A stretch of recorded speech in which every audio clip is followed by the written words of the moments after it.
새해를 맞이했습니다. 새해를 맞이해서 참 세상은 여전하게 세상은 카오스의 세계가 같죠. 캄캄하고 혼돈과 흑암 속에 있는 것 같습니다. 그러나 하나님께서는 하나님의 창세기 1장 2절의 말씀처럼 하나님의 영은 수면 위에 운행하시니라 해서 하나님의 영, 성령 하나님은 운행하시다는 라하프라는 단어가 암탉이 병아리를 품고 독수리가 그 새끼들을 품는 것처럼 품어 안다는 뜻입니다. 그래서 세상이 아무리 어렵고 힘들다 할지라도 하나님께서는 그 성령께서 우리를 품어주시고 보호해주시고 인도해 주신다는 사실입니다. 그래서 우리는 이사야 60장 1절의 말씀처럼 일어나 빛을 발하여 하나님 내 빛이 이르렀으니 하나님의 영광이 임함이라 이렇게 말씀하신 것처럼 우리는 일어나서 빛 대신 우리 주님께서 올 금년 한 해도 여러분들과 우리들의 삶 속에 그 광명의 빛을 비춰서 생명의 빛을 비춰서 우리를 소망하게 하실 것입니다. 우리의 꿈을 이루게 하실 것입니다. 이제 지난 시간 우리는 창세기를 마지막으로 했죠. 창세기의 마지막에 보면 창세기 50장 24절에서 25절에 보면 요셉의 마지막 꿈은 뭐였느냐? 이제는 자신이 아브라함과 이삭과 야곱의 그 언약하신 하나님께서 이제 이 민족을 이루었으니까 앞으로는 땅을 이룰 수 있을 것이다. 하나님의 언약을 지키시는 하나님이기 때문에 그 약속대로 나를 저 가나안 땅에 내가 이제 임종하면서 가나안 땅에 묻어달라 이렇게 얘기하죠. 내 고향 땅에 묻어달라 이렇게 얘기합니다. 그래서 오늘 이렇게 보면 하나님께서는 여전하게 하나님의 꿈은 계속적으로 진행 중이라는 그 제목을 가지고 하나님 말씀을 전하고자 합니다. 우리가 이제 이 출애굽기 구약의 이제 하나님 나라를 오늘부터 강의를 하는데요. 이것을 전반적으로 다 할 수는 없고 구약의 중요한 내용들을 해서 하나님 나라가 신약 시대까지 어떻게 이루어지는가를 이제 계속적으로 강의를 해 나가려고 합니다. 전반을 다 할 수는 없죠. 그래서 하나님 나라의 관점에서 하나님이 어떻게 역사 속에서 하나님께서 그 이루고자 하는 하나님의 꿈은 무엇입니까? 하나님 나라가 완성되는 것인데 그 하나님 나라가 이제 이 땅에 오실 예수 그리스도를 통해서 하나님 나라가 회복되고 하나님 나라가 완성되는 그 과정을 성경을 통해서 우리가 살펴보고자 하는 것입니다. 출애굽기 1장 1절부터 7절까지 한번 읽겠습니다. 야곱과 함께 각각 자기 가족을 데리고 애굽에 이른 이스라엘 아들들의 이름을 이라니 루벤과 시몬과 네리와 유다와 이사갈과 스불론과 베냐민과 단과 납달리 각각 아셀이요 야고보 허리에 나온 사람이 모두 70이요 요셉은 애굽에 있었더라. 요셉과 그의 모든 형제와 그 시대의 사람은 다 죽었고 이스라엘 자손은 생력하고 푸르나 번성하고 매우 강하여 온 땅에 가득하게 되었더라. 아멘. 자, 오늘 이렇게 보니까 야곱의 이제 가족들이 애굽 땅으로 내려오는 그 내용이 요약하고 있습니다. 그래서 이제 하나님의 그 계획은 뭐냐? 이 야곱을 통해서 이 이스라엘 백성의 한 민족을 이루어서 이제 창세기 15장에 약속된 아브라함의 언약을 이행하시기 위해서 그 계획을 하나하나 실행해 나가는 것을 봅니다. 그러므로 인해서 70인이 이제 식솔들을 데려왔다고 이렇게 기록하고 있습니다. 70이라는 숫자는 우리가 잘 알다시피 노아의 홍수 사건에서도 창세기 10장에 보면 이후에 그 노아의 그 후손들이 70인의 부족으로 이루어졌던 것을 보았습니다. 족장들로. 그래서 70이라는 숫자는 세계를 대표하는 숫자다. 이렇게 우리가 알 수가 있겠습니다. 그러면서 또 우리는 누가복음 10장에 보면 70인의 전도단도 나오죠. 70인의 전도단이라는 것은 복음을 전하는데 인류를 대표하는, 그래서 온 인류에게 복음을 전하는 대표적인 그러한 전도단으로 70인을 이렇게 기록하는 것을 봅니다. 그래서 7이라는 숫자는 완전수이고 10이라는 숫자는 충만수이기 때문에 그 모든 것들을 대표하는 전 세계적인 대표적인 숫자가 70의 성경은 기록하고 있는 것을 볼 수가 있습니다. 그러므로 인해서 이제 6절을 보니까 요셉과 그의 모든 형제와 그 시대의 사람은 다 죽었다 이렇게 얘기하죠. 그 시대의 사람은 다 죽었다. 이제는 세월이 그만큼 흘렀다는 거죠. 요셉과 그 형제들, 이 유다와 시몬과 그 레위와 이런 사람들은 다 죽었다는 거죠. 이제 그 결국은 후손들만 남았다는 얘기입니다. 7절에 보니까 그래서 이스라엘 자손은 생육하고 번성하여 땅에 매우 강하여 온 땅에 가득하게 되었더라.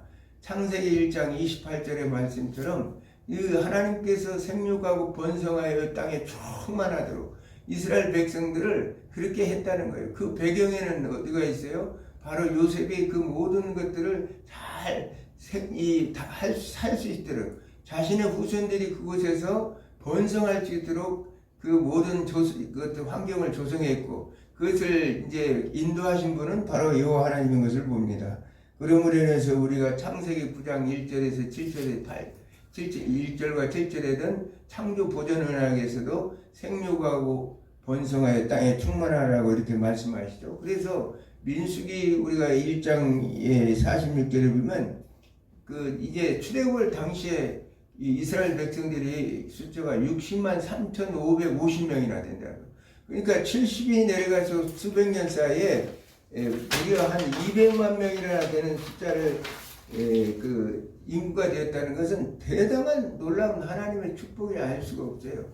왜냐하면 사람이 나서 계속 사람이 증가되는 게 아니라 나면 죽고 하기 때문에 사람 숫자가 그렇게 기하급수적으로 늘어나기 어려운데 이것은 뭐냐? 하나님이 특별하게 그들을 축복하셨다.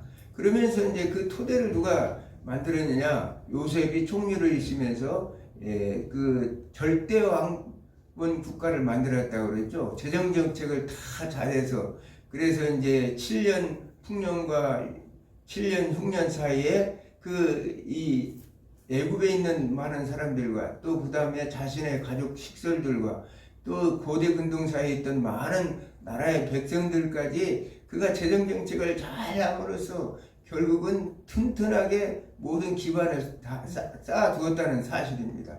그러므로 인해서 그를 통해서 이제 국가가 안정을 잡고 여러 가지 모든 외세의 침략도 적고 그러다 보니까 부강하니까 결국은 이 요셉의 자손들도 많이 성장하고 번성할 수밖에 없었다는 사실을 우리가 알 수 있습니다. 그런데 이제 흉년을 통해서 그 당시 애굽 사람들의 입장에서는 너무나 힘드니까 자신의 농지를 다 팔아가지고 요셉에게 이제 그 애굽의 바로에게 바쳐서 결국은 이제 모든 토지를 이제 사게 되는 상황이 되는 거죠. 그래서 창세기 47장 25절에 보면 그들이 이르되 주께서 우리를 살리셨사오니 우리가 주께 은혜를 입었고 바로의 종이 되겠나이다. 주께 이 당시의 사람들 입장에서는 굶어 죽게 생겼는데 지금 농지가 문제가 아니죠. 토지가 문제가 아닙니다. 그래서 요셉에게 우리가 굶어 죽게 생겼으니 우리를 이렇게 이 토지를 받아주시고 바로의 종이 되겠습니다. 이렇게 말했다는 거예요. 그래서 그들은 그렇게 해서 사실 20% 모든 종자와 모든 토지를 대여해주고 농작물의 20%를 세금으로 받았다는 것은 상당하게 이 요셉이 재정정책을 아주 효율적인 세율을 정해서 잘 했다고 볼 수 있는데 그러나 그것을 당하고 있는 사람들의 입장에서는 어떠느냐? 이방 민족의 지배를 받고 지금 통치하고 있는 힉소스 민족이 와서 그 셈족 계통의 힉소스 민족이 와서 지배받는 입장에서는 너무나도 나중에 세월을 흐르면서 그들은 마음속에 불만이 많이 쌓였을 것입니다. 그러면서 마음속에 칼을 갈고 있었다는 사실입니다. 그러나 이제 하나님의 생각은 다르죠. 왜냐하면 하나님께서는 이 모든 것들을 통해서 하나님께서 자신의 계획대로 이루어 가셔야 하기 때문에 하나님께서는 그 모든 계획대로 그들을 그 마음속에 우리가 마치 일제 36년 동안에 참 억압을 받을 때 하나님의 백성들이 그 당시에 우리가 수없이 4년에 우리가 이 최초의 한국의 개신교 선교사가 오면서 그러면서 이제 우리나라는 1895년 가보 계획을 통해서 독립에 대한 열망이 얼마나 컸습니까? 그래서 억눌렸던 그들의 심정을 그 애국 사람들의 심정을 이해가요. 왜냐하면 외세가 와서 자신들의 그 모든 것들을 지배하고 있기 때문에. 그래서 그런 것들이 이제 진행하는 가운데서 그 애국 백성들이 자신 나라가 독립해야겠다는 꿈을 가지고 있었다는 사실이에요. 우리가 참 독립을 해서 오늘날 그 6.25를 겪었고 8.15를 해방을 겪었고 6.25를 겪어서 공산주의와 싸워서 오늘날 우리 부모 세대와 우리 세대가 정말 그 땀을 흘리고 코피를 쏟아가면서 일해서 이 나라를 이렇게 부강한 나라를 만들었는데 이 나라가 지금 굉장히 지금 위기에 있죠. 그래서 지금 이 애굽에 있는 사람들 입장에서도 우리가 이렇게 식소수족들이 와가지고 부강한 나라는 만들었지만 여전히 우리는 노예라는 사실이에요. 그러기 때문에 그들은 갈등이 심했는데 결국은 이 백성들이 꿈을 이루는 때가 됐는데 8절에 보니까 8절에 예. 요셉을 알지 못하는 새왕이 일어나 애굽을 다스리더니 그가 그 백성이 이르되 이 백성 이스라엘 자손이 우리보다 많고 강하도다. 자 우리가 그들에게 대하여 지혜를 깨다 주력건대 그들이 더 많게 되면 전쟁이 일어날 때 우리 대적가까이 우리를 싸우고 이 땅에서 나갈까 하노라 하고 감독들을 그들을 세우고 그들에게 무거운 짐을 지어 비롭게 하며 그들에게 바로를 위하여 국고성 비둥과 남셋을 건축하게 하니라.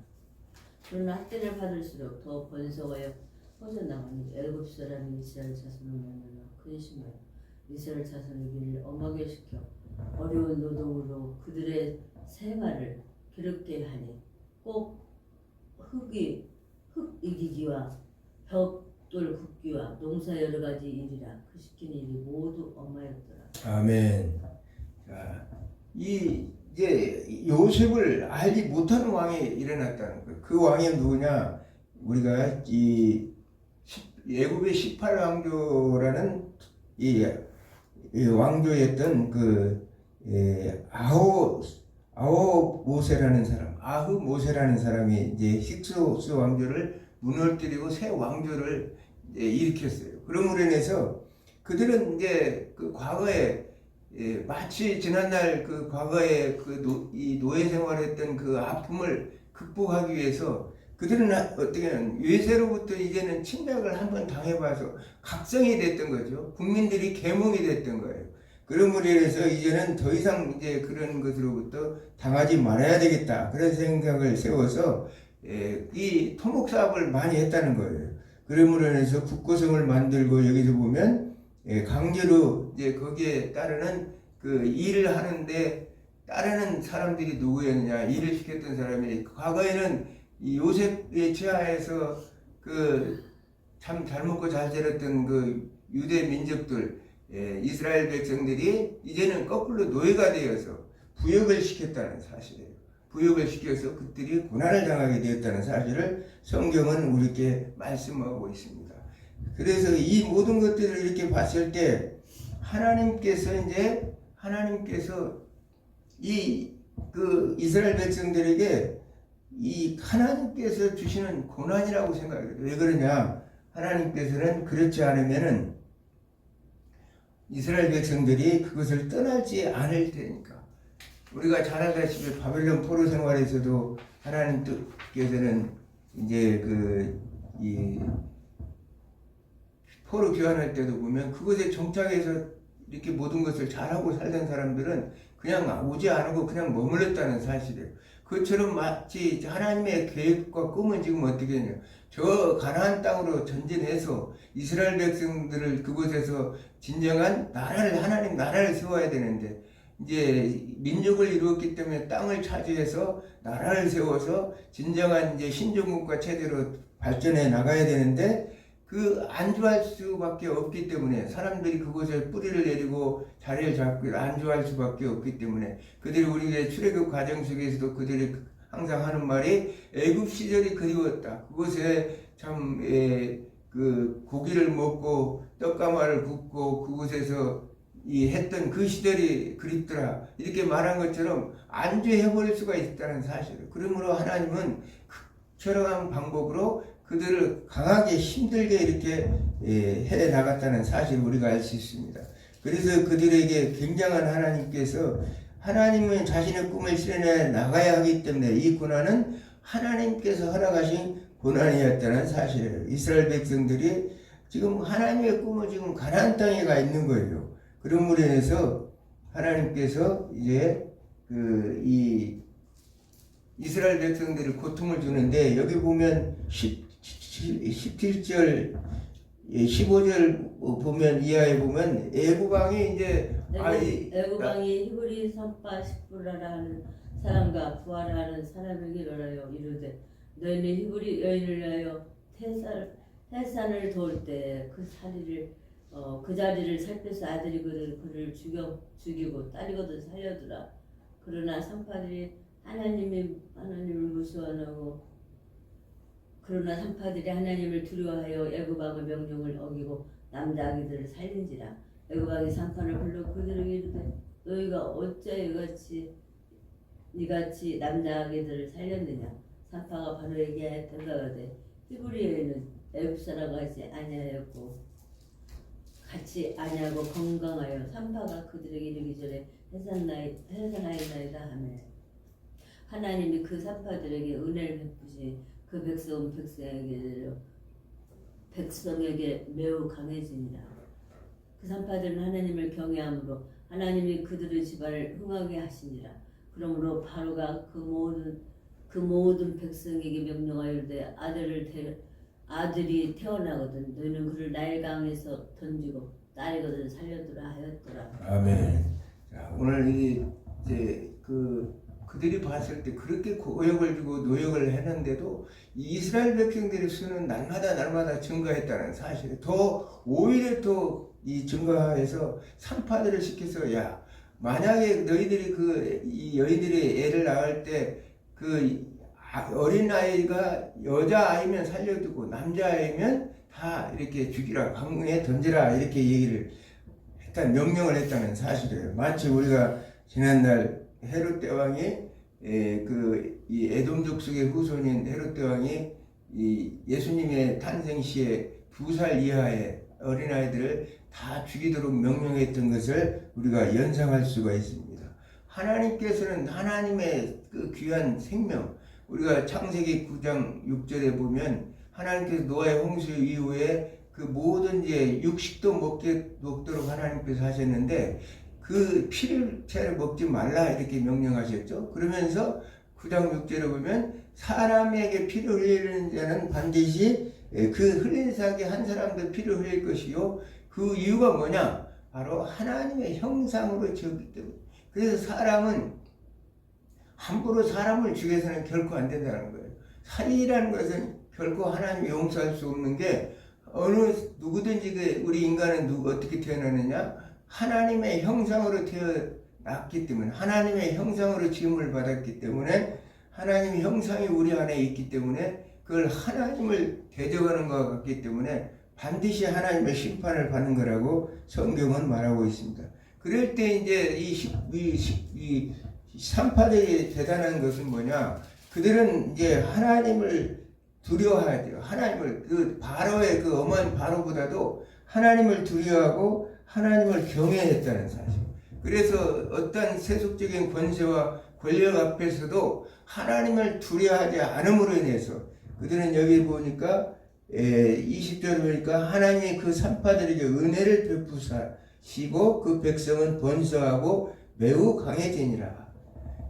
하나님께서 그 억압적인 바로의 그 위협 속에서도 그들은 하나님을 두려워해서 오히려 그 바로에게 이 유대인들 이스라엘 백성들의 여인들은 건강해서 애들을 내가 보러 가기도 전에 쑥쑥 다 낳습니다. 이렇게 얘기함으로 인해서 그들을 이제 바로를 속이고 하나님을 두려워하고 하나님을 경외했다는 사실이에요.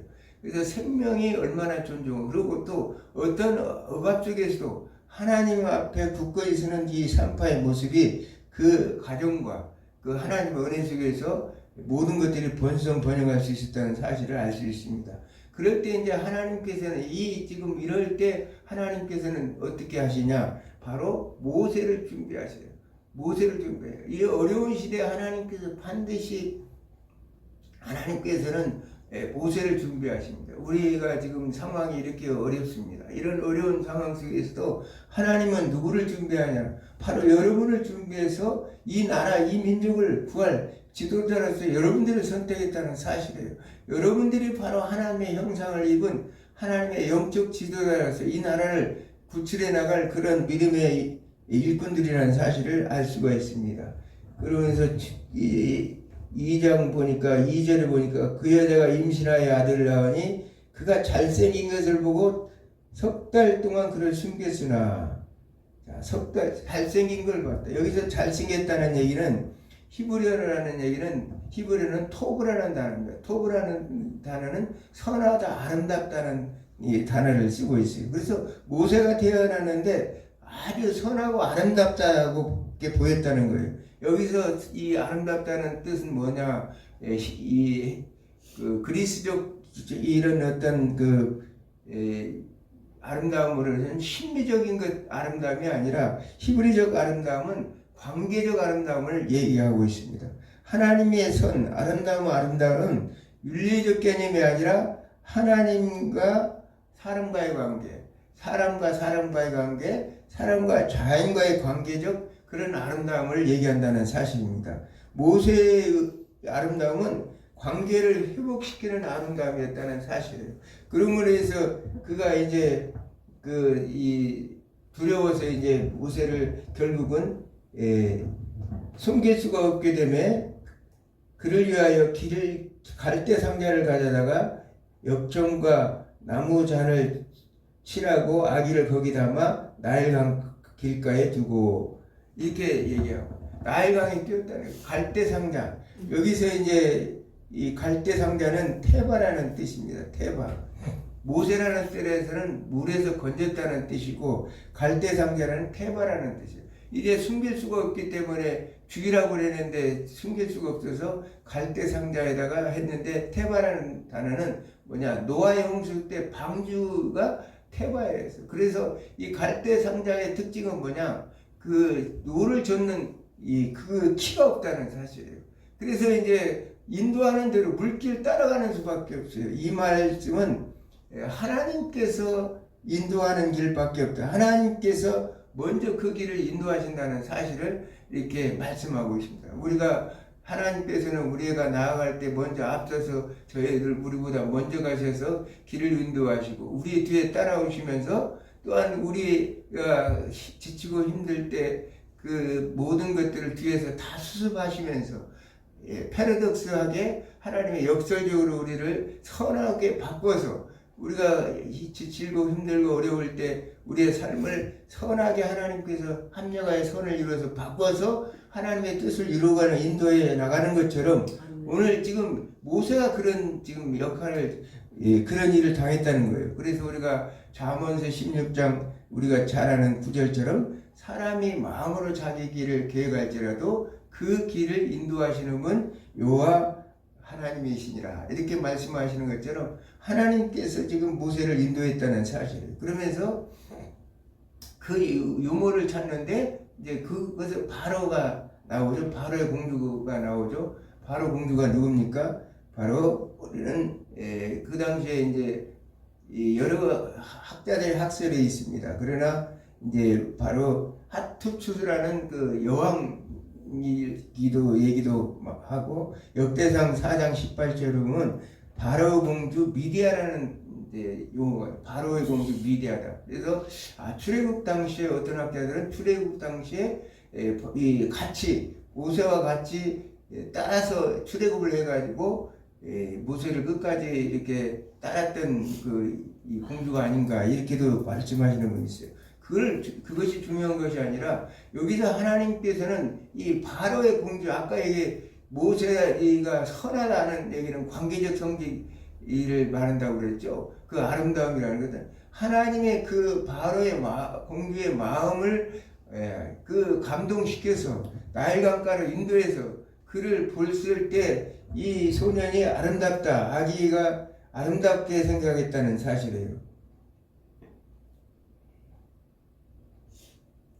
바로의 딸이 모교로 나일 강가로 내려오니 시녀들이 나일 강가에서 거닐 때 그 갈대사의 의사를 보고 시녀를 보내 가서 있다가 열고 그 아기를 보니 아기가 우는지라 그가 불쌍히 여겨 이르되 이는 히브리 사람의 이야기로다. 그 마음속에 하나님께서 감동을 시켜서 그래서 이제 보호하고 있다는 그런 마음을 하나님께서 주셨다는 사실을 이 위기 속에서 하나님이 인도하셔서 결국은 누구에서 가서 이제 어머니 요게벳에서 의해서 다시 길러지게 돼. 바로 그가 애도 안 낳는데 그 사람이 그 자녀를 기를 수는 없을 것이고 그나마나 히브리 다시 자녀인 줄 알기 때문에 이 미리암을 통해서 이제 유물을 불러다 한 것이 바로 요게벳이었어요. 그러므로 해서 어머니 하나님이 이 배려 요게벳에 의해 가지고 이제 양육되는데 우리가 잘 알다시피 이 유대인들의 이 계보는 모계 혈통으로 이어진다고 그랬죠. 왜? 아브라함의 아들이 이스마엘도 있고 똑같은 이삭이 있는데 왜 저 장자를 이삭이 할 수 있었을까? 모계 계통으로. 왜냐하면 어머니 사라의 젖을 먹고 거기서 양육돼야 하기 때문에 여기서도 마찬가지예요. 지금 바로 이 애굽의 바로 공주한테로 가는 것이 아니라 어머니의 요게벳에 가가지고 어머니의 젖을 먹으면서 거기서 하나님에 대해서 공부하고 그 민족에 대해서 이제 젖을 먹은 자라면서 자랐다는 거예요. 자라서 이제 다시 바로의 궁으로 들어가서 이제 모세는 이제 거기에서 결국은 이제 훌륭하게 성장하는 것을 봅니다. 그것이 하나님의 선이고 하나님의 역사였다는 사실을 우리가 알 수 있습니다. 이 과정 속에서 성장해서 이제 자기는 애굽의 궁궐에서 정말 그 학문과 모든 것, 그 당시에 모든 학문과 뛰어난 전술학부터 모든 이 학문을 다 이제 공부하고 나서 그가 이제 이 어느 날 보니까 이 애굽의 그 병자가 자기의 민족인 히브리 민족의 종을 때리는 걸 분해서 못 참고 결국은 그를 잡아다가 모래에 죽여서 모래에 갖다 숨겨놨다는 거. 모래에 갖다 숨겨놨고 보니까 결국은 나중에 히브리 동족끼리 싸우는 걸 보면서 말리니까 네가 우리의 주인이냐? 네가 우리를 재판관으로 삼았느냐? 내가 애굽 사람을 죽인 것처럼 나도 죽이려 하느냐? 이런 말을 들었을 때 자기가 숨겨놓은 것을 탈취했는 줄 알고 바로가 이제 자기를 찾기 때문에 결국은 모세는 어디로 가느냐? 미디안 광야로 가고 하나님께서 지금 모세는 어떻게 해요? 지금은 자신의 그 큰 힘과 수없는 자기는 이 인간적인 가장 큰 이 바로의 이 왕자가 되었는데 애굽의 왕자가 되었으므로 엄청난 힘과 능력을 가졌지만 또 출중한 그 지혜와 지식을 가졌지만 그러나 그 힘으로 하나님 나라 백성들을 구원할 수는 없었다는 사실입니다. 그가 지도자로서 하나님께서 가기 위해서 하나님은 다시 미디안 광야로 내보냅니다. 미디안 광야에서 그는 결국은 그곳에서 이제 가족들을 만나죠. 십부라를 만나고 그곳에서 이제 아들을 낳았는데 그게 이제 게르솜이라 하여 이르되 내가 타국에서 나그네가 되었습니다. 이제 80년 동안 모세는 그곳에서 80세가 되어 40년 동안 그곳에서 정말 자기네 본질을 잃어버렸어요. 자신의 내가 강한 자라는 것이 아니라 나는 정말 아무것도 할 수 없는 부족한 사람이었다는 것을 철저하게 자기 부정을 하는 그런 존재가 되었다는 사실. 그러므로 인해서 그때 됐을 때 하나님께서 때가 차서 하나님께서 이제 그를 이제 소명해서 불러내는 것을 우리가 볼 수가 있습니다. 그럴 때 이제 여기 23절에 보니까 열해 후에 애굽 왕은 죽었고 이스라엘 자손은 고된 노동으로 말미암아 탄식하며 부르짖으니 그 고된 노동으로 말미암아 부르짖는 소리가 하나님께 상달됩니다. 이 고동으로 인해서 하나님 앞에 부르짖었다는 거예요. 애굽 백성들이 이제는 이제 우리를 살려달라고 부르짖었을 거 아닙니까? 이 조상들의 하나님이 아브라함의 하나님, 이삭의 하나님, 야곱의 하나님이 우리를 이렇게 살려주십시오 부르짖었을 거예요. 그래서 하나님께서 그 고통스를 들으사 하나님이 아브라함과 이삭과 야곱에 세운 그 언약을 기억하셨다는 사실이에요. 그러므로 하나님이 이스라엘 자손을 돌보셨고 하나님이 그들을 기억하셨더라. 하나님께 부르짖으니까 결국은 하나님께서 이스라엘 백성들의 그 소원을 듣기 위해서 이제 때가 또 찼죠. 왜냐하면 모세가 이미 자기의 그 능력, 자기의 힘 이게 아니라 오로지 나는 할 수 없다는 정말 자기 정체성이 무너져 있는 상태 속에서 하나님께서 그를 불러서 이제 하나님의 영적인 지도자로 하나님 나라의 영적인 지도로 세울 때까지 하나님은 기다리고 계셨다는 사실입니다. 그랬을 때 이제 우리는 성경에서 얘기하죠. 레위기 29장 10절에서도 바벨론 포로 70년 동안 너희가 돌아올 것이다. 돌아오지만 그러나 12절에 너희는 내게 부르지라 와서 내게 기도하면 내가 너희들을 들을 것이요 내가 전심으로 나를 찾고 찾으면 나를 만나리라. 하나님은 부르짖어서 기도할 때 하나님은 응답해 주신다는 사실이에요. 하나님의 일은 항상 이렇습니다. 하나님의 일은 부르짖어 기도할 때 우리의 기도를 들으신다는 거예요. 우리가 요한계시록 5장 8절에도 보면 우리의 그 검은고와 향이 하늘 보좌 위로 올라가죠. 그 향이 금제단에 잔에 들려서 올라가는데 그게 시세 향이 성도들의 기도라 이렇게 말하죠. 그러면서 요한계시록 8장 5절에는 그 드려야 되는 금제단에 금향로에 있던 그 향로를 가지고 불을 갖다가 땅에 쏟으면 번개와 음성과 우레와 이 지진이 일어났다. 이렇게 하나님께서 우리의 기도를 들으셔서 그 응답하는 내용이 그래서 세상 천지마 모든 것들이 다 역사가 이루어지는 사실을 요한계시록을 통해서 우리는 어떻게 하나님께서 응답하시는 걸 알 수 있습니다. 그래서 세상의 모든 일은 어떠한 환경과 어떠한 조건이 문제가 아니라 우리 하나님의 백성들이 기도를 통해서 세상을 움직인다는 거예요. 그래서 우리는 하나님께서 세우신 그런 기도를 통해서 이런 어려운 난관을 극복할 수 있고 이 세상을 바꿀 수 있다는 사실을 성경은 우리에게 말씀하고 있습니다.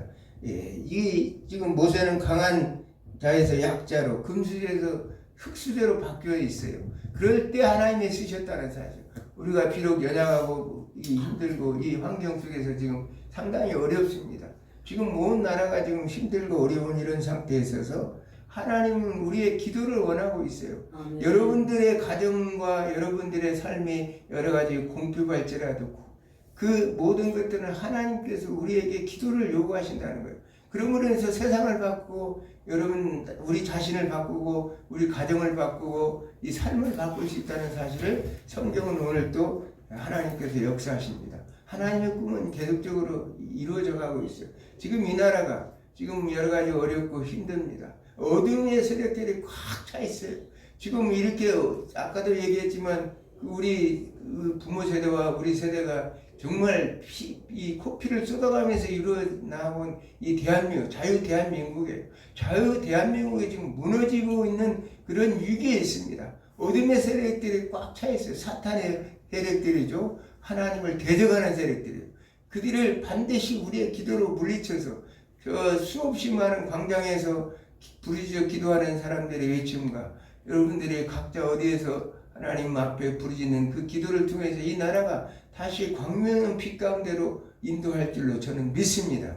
여러분들은 기도가 또한 응답되고 여러분들이 그 소망을 이루는 하나가 되기를 주님으로 축원합니다. 기도합니다.